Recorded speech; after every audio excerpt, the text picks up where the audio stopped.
मां ज्ञानेश्वरी ग्रुप लक्कड़गंज द्वारा गणेशोत्सव की तैयारियां शुरू हुई। प्रेम मंदिर की झांकी होगी आकर्षण का केंद्र। मां ज्ञानेश्वरी ग्रुप लक्कड़गंज द्वारा गणेशोत्सव की तैयारियां शुरू कर दी गई हैं। गणेशोत्सव 27 अगस्त से शुरू होगा, जो 6 सितंबर को गणेश विसर्जन के साथ में समापन होगा। इस अवसर पर गणेशोत्सव का यह 18वां वर्ष होगा। मां ज्ञानेश्वरी सांस्कृतिक एवं सामाजिक सेवा समिति द्वारा आयोजित गणेशोत्सव में विभिन्न धार्मिक आयोजन किए जाएंगे। समिति के सह संयोजक अशोक सिंह गहलोत ने बताया कि इस वर्ष भी 10 दिनों तक विभिन्न धार्मिक आयोजन किए जाएंगे। कार्यक्रम की रूपरेखा के लिए समिति सदस्यों के साथ में बैठक आयोजित कर महत्वपूर्ण निर्णय लिए गए। बैठक में निर्णय लिया गया कि गणेशोत्सव के दौरान विभिन्न झांकियां लगाई जाएंगी, वहीं धार्मिक आयोजन किए जाएंगे। समिति के सदस्यों ने गणेशोत्सव को सफल बनाने के लिए अपने सुझाव दिए और आयोजन में बढ़ चढ़कर भाग लेने का आश्वासन भी दिया। बाबा महाकाल की नगरी में जैसा कि अब 2025 का जो गणेश उत्सव आ रहा है, उसमें मां ज्ञानेश्वरी ग्रुप के तत्वाधान में जो 18वां वर्ष इस बार है, और वो गणेश उत्सव बड़े धूमधाम से हमारे अध्यक्ष महोदय मुकेश राव वागले जी के नेतृत्व में हम सब लोग मनाने वाले हैं। बड़ा उत्साह है हम सब युवा साथियों में। इस बार की जो झांकियाँ यहाँ पर बनने वाली है, प्रेम मंदिर और गिरिराज धरण जो मुखारविंद का दर्शन लाभ पूरे उज्जैन शहर को और ये बाहर से आने वाले सभी अतिथियों को यहाँ पर सौभाग्य प्राप्त हो। क्या कह रहे हैं?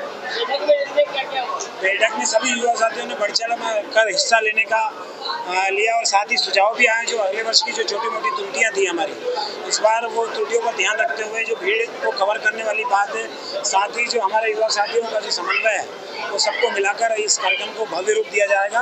और ये कार्यक्रम पूरे मध्य प्रदेश और उज्जैन संभाग का सबसे अच्छा कार्यक्रम होता है। मां ज्ञानेश्वरी ग्रुप के अध्यक्ष और साथ ही सभी हमारे युवा साथी और सभी वरिष्ठजनों के मार्गदर्शन में ये उत्सव इस बार का बहुत धूमधाम से मनाया जाएगा। समिति अध्यक्ष मुकेश राव वागले ने बताया कि मां ज्ञानेश्वरी ग्रुप द्वारा इस वर्ष भी गणेशोत्सव हर्षोल्लास के साथ में मनाया जाएगा। इस वर्ष की झांकियों में मथुरा का प्रेम मंदिर विशेष आकर्षण का केंद्र होगा। इसके अलावा गिरिराज धरण, प्रेमानंद महाराज के दर्शन की प्रतिमा, भूत बंगला, ऑपरेशन सिंदूर की झांकियां भी बनाई जाएंगी।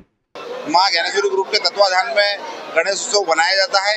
ये गणेश उत्सव का हमारा 18वां वर्ष है और गणेश जी की स्थापना के साथ में हमारे यहाँ झांकियों का ज़्यादा महत्व रहता है। तो झांकी के में इस बार हम मथुरा का प्रेम मंदिर बनवा रहे हैं। उसके बाद में गिरिराज जी की परिक्रमा भी होगी और गिरिराज जी धरण के दर्शन भी होंगे।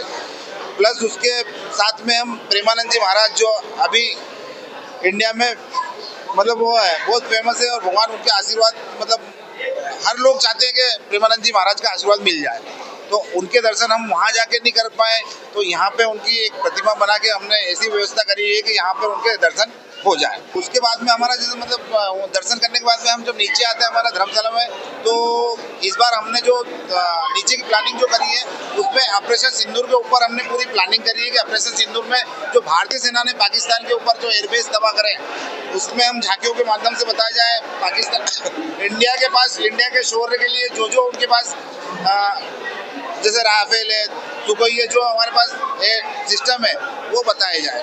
हमारा मतलब ये पूरा काम 30 से 40 दिन हमको लगाना, निकालना और गणेश उत्सव बनाना, इसमें 30-40 दिन हमारे पूरे लगते हैं। मां ज्ञानेश्वरी ग्रुप लक्कड़गंज द्वारा आयोजित गणेशोत्सव में बड़ी संख्या में श्रद्धालु भाग लेते हैं, भगवान गणेश की पूजा अर्चना करते हैं। इस वर्ष भी गणेशोत्सव को भव्य व आकर्षक बनाने के लिए समिति के सदस्य जुट गए हैं। गणेशोत्सव के दौरान सुरक्षा के कड़े इंतजाम किए जाएंगे और श्रद्धालुओं की सुविधा के लिए विशेष व्यवस्था भी की जाएगी। समिति के सदस्यों ने गणेशोत्सव को सफल बनाने के लिए अपने प्रयास तेज कर दिए हैं। श्रद्धालुओं से गणेशोत्सव में बढ़ चढ़कर भाग लेने का आह्वान भी किया गया है। सभी के सहयोग से आयोजन होता है और इस बार की थोड़ी सी व्यवस्था चेंज करते हुए हमारे अध्यक्ष ने बताया है कि इस बार जो मंदिर हम झांकियाँ बनाते हैं, इस बार वृंदावन का जो प्रेम मंदिर है उसकी झांकी बनाई जाएगी। साथ ही वहाँ पर अपन प्रेमानंद जी महाराज का जो केली कुंज आश्रम है उसकी तरफ में अपन प्रेमानंद जी महाराज की मूर्ति भी बन गई है और उनका आश्रम जिस हिसाब से वो बैठ के आश्रम है वो आश्रम पूरी तरह से सजा के बनाएंगे। नीचे वह सभी इसमें तन मन धन से निरंतर निष्काम भाव से अपनी सेवा दे रहे हैं और सेवा का ही प्रतिफल है कि ये बीज एक छोटी सी